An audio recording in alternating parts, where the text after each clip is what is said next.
Get ready for the dictation. 10 seconds, 5 seconds, start.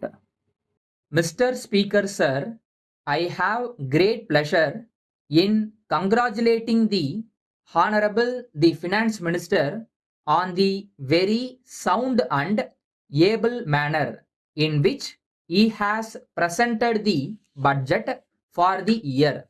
I do not do so in a conventional manner, but I do so very sincerely because I feel that in spite of the fact that the ministry entered office only in the middle of July last, it has done its very best to present a budget which, to a large extent, tries to serve the people of this state. I may assure the finance minister that we on this side of the house are always prepared and ready to give our entire support to the government in all proposals and schemes that they may undertake for the improvement of the condition of the masses of this state. It was really difficult for the Honorable Minister in this short period to change from the old method of preparing the budget.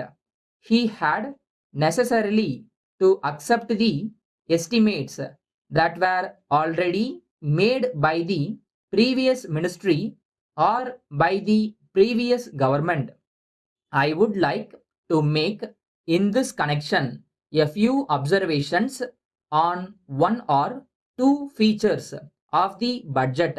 In doing so, let me assure the Honorable the Finance Minister that I do so not in a spirit of criticism, but I do so in a spirit of placing the other side of the picture before him so that he may adopt such course as he thinks fit for the purpose of remedying the defects wherever possible.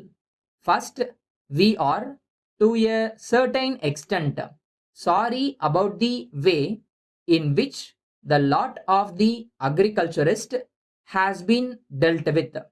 Of course, we realize that the ministry did not have sufficient time to consider the question of land revenue in detail.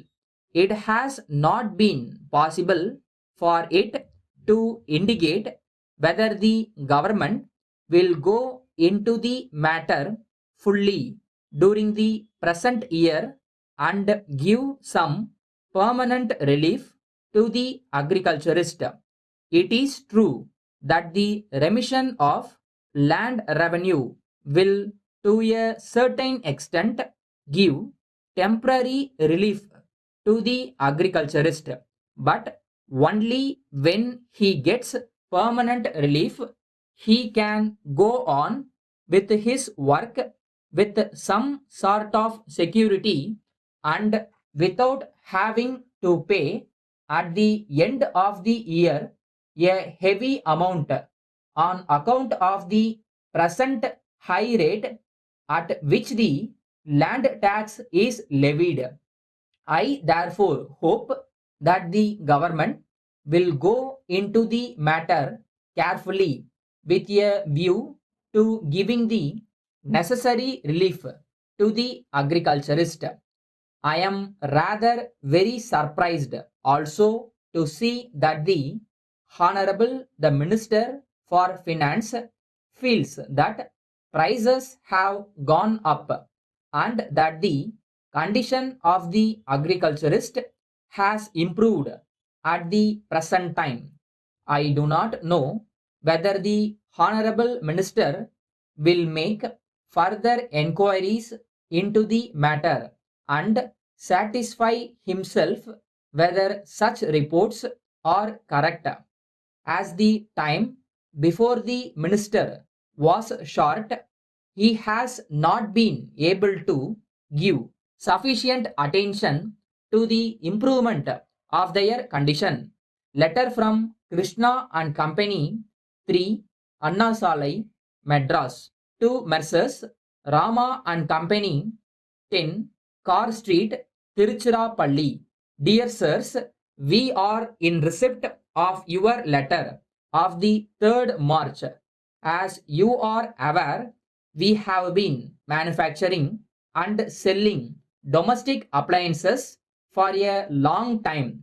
We are enclosing herewith a catalogue of our goods, and we shall be glad if you select the articles that you desire to purchase from us and place the necessary order with us.